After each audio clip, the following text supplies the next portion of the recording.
அனைவருக்கும் வணக்கம். எல்லாருக்கும் இனிய கிருஷ்ண ஜெயந்தி நல்வாழ்த்துக்கள்.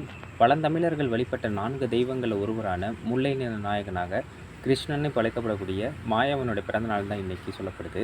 நம்ம என்றென்றும் வழிபடுத்தும் அவரை நம்ம போற்றுவோம். புறநானூற்று 56ஆம் பாடல்ல கூட பாண்டியன் பள்ளி துஞ்சிய நன்மாறனை நோக்கி மதுரை கணக்காயனார் மகனார் நக்கீரனார் பாடிய பாடல்ல கூட இந்த குறிப்புகள் இருக்குது. சரி, அதெல்லாம் அடுத்தடுத்த பகுதி. இப்போ நம்ம கிருஷ்ண ஜெயந்தி சம்மந்தப்பட்ட கல்வெட்டுகள் எங்கே இருக்குன்னு பார்ப்போம். சோழ பேரரசர்களில் மாமன்னர் ராஜேந்திர சோழனோட மகனான மாமன்னர் வீரராஜேந்திர சோழன் ஆட்சி புரிந்தது வெறும் 7 வருஷம், அதாவது 1063லேருந்து 70 வரைக்கும்.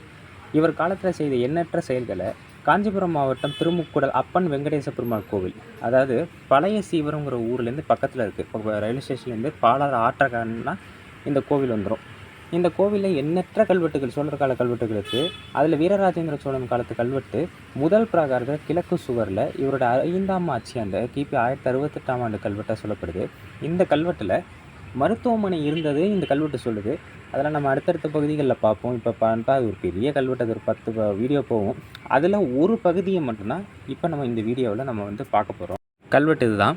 ஜெயந்தாஷ்டமி நாள் வெண்ணெய் கூத்தாழ்வானுக்கு பெருந்திருவமுதுக்கு அரிசி தூணி பதக்குக்கு நெல் கலனை முக்குருணியும் பருப்பிரு நாளைக்கு பயிர நானாளிக்கு நெல் குருணியும் பொறி கறி அமுதொன்றுக்கு நெல் நானாளியும் புழுக்கு கரியமுதொன்றுக்கு நெல் நானாளியும் மிளகு கரியமுதிக்கு நெல் நானாளியும் மிளகிரு செவிடரைக்கு நெல்லிரு நாளியும் உப்புரிக்கு நெல் நாளியும் தைரமுது நானாளிக்கு நெல் குருணியும் நெய்யமுதுக்கு உலக்குக்கு நெல் குருணியும் அடைக்காயமுது வெறுங்காய் 20க்கு நெல் நானாளியும் வெற்றிலை பற்றொன்றுக்கு நெல் இரு நாளியும் ஆக பெருந்திருவமுதுக்கு நெல் கலனே இரு தூடி ஐஞானியும். இன்னும் கல்வெட்டு முடியலங்க. இதில் ஜெயந்தாஷ்டமிங்கிறது கிருஷ்ண ஜெயந்தி தான் குறிப்பிடுது.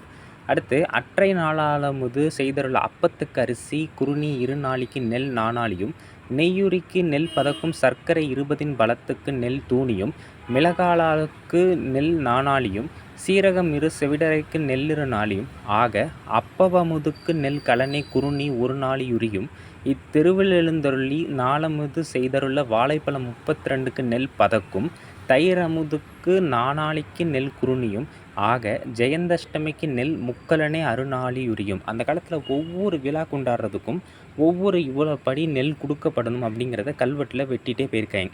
கல்வெட்டை பார்ப்போம். கொஞ்சம் பெரிய பதிவு தான், கொஞ்சம் பொறுத்துக்கும். இந்த கோவிலில் ஜெயந்தாஷ்டமி கோகுல ஜெயந்தி அன்றைக்கு வெண்ணெய் கூத்தாழ்வான், அதாவது கண்ணபிரானுக்கு பெரிய திருவமுது படையல் செய்கிறதுக்கு அரிசி எவ்வளோன்னா தூணி பதக்குக்கு நெல் 1 களம் 3 கரணி. ஒரு களம்ங்கிறது 96 படி, ஒரு குருணிங்கிறது 8 படி, மொத்தம் 120 படி. 3 குருணின்னு வரும்போது 24 படி வருதுல.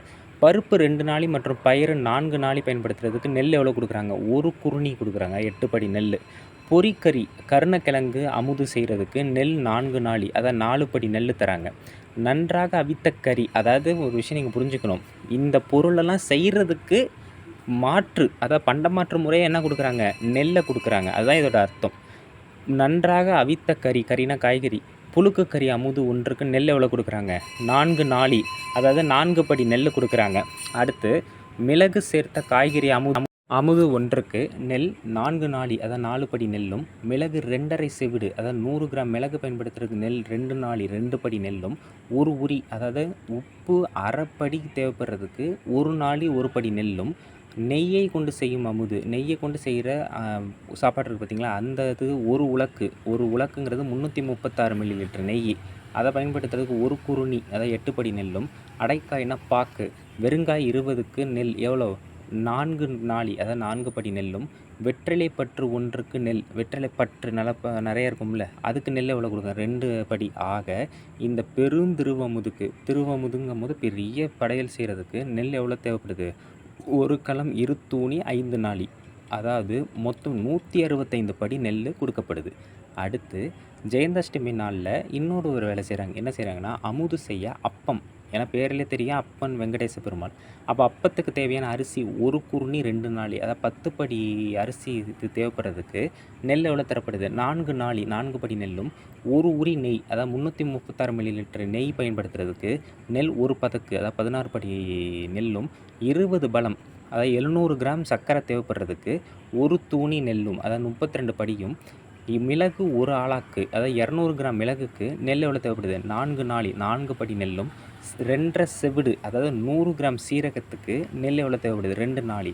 ஆக இந்த அப்பம் செய்கிறதுக்குன்னு எவ்வளோ நெல் கொடுக்கப்படுது அப்படின்னா, 1 களம், 1 குறுணி, 1 நாழி, 1 உரி. 96 கூட்டல் 8 கூட்டல் 1 கூட்டல் 0.5 105.5 படி தேவைப்படுது. கடைசியாக வீதியில் கண்ணன் புறப்பாடுக்கு 4 வேளைகளிலும் அமுது செய்ய வாழைப்பழம் 32க்கு நெல் எவ்வளோ கொடுக்கப்படுது? 16 படி நெல்லும், தயிர் அமுது 4 நாளைக்கு நெல் எவ்வளோ கொடுக்கப்படுது? 1 குறுணி 8 படி. ஆக இந்த ஜெயந்தாஷ்டமின்னு சொல்கிற கோகுல ஜெயந்திக்கு நெல் எவ்வளோ கொடுக்கப்படுது? 3 களம், 6 நாழி, 1 உரி. 288.6.0.5 எல்லாம் சேர்த்து எவ்வளோ வருது? 294.5 படி நெல் கொடுக்கப்படுது. 2 வேளையாக பெருந்திருவமுதுக்கு இந்த நாளில் அந்த காலத்தில் கொடுக்கப்பட்டது. இதாங்க கல்வெட்டு. இதை ஒரு பகுதி தான் சொல்லியிருக்கேன். இன்னும் நிறைய இருக்குது. நம்ம அடுத்தடுத்த பகுதியில் பார்ப்போம். அனைவருக்கும் இனிய கிருஷ்ண ஜெயந்தி வாழ்த்துக்கள்.